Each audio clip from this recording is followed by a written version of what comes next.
role of files was going to change. Files were never going to go away, but they were going to change. And we thought about, okay, what place do we really occupy in people's lives? There are a couple big use cases. So one was private photo sharing. Another was collaborating with a team on files. So we expanded to say, like, okay, well, we're going to really build a separate thing for photos because that's a kind of a different product. We're going to do a lot more on collaboration and so on.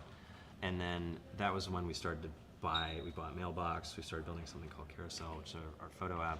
Then in 2014, we stopped doing those things. First of all, I think it's easy to make strategies that look great on paper.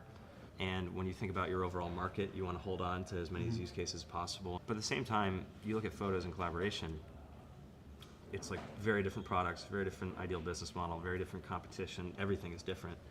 And so we found ourselves sort of straddling these two worlds, which made it very hard, A, to build the best focused product, and B, it made it hard for people to understand what we were doing. And I think there's just sort of a sense of, we're doing a lot of stuff, it's not really working, and people just getting agitated. And then I reread a book called Only the Paranoid Survive by Andy Grove, which describes how actually Intel wasn't always a microprocessor company. They actually started in memory, and they were getting crushed by the Japanese. And he talked about the story of that transition from memory to microprocessors. And as I was reading it, like my stomach started churning because I'm like, oh my God, the strategic inflection point he's talking about, that's what we're in. And there's a part of the book where it says, CEOs like to keep their options open.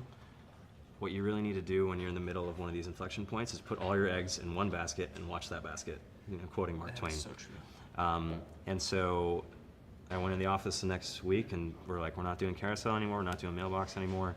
Everybody loves the idea of focus, but what focus actually means is like shooting stuff you love and turning down things you know you can make work.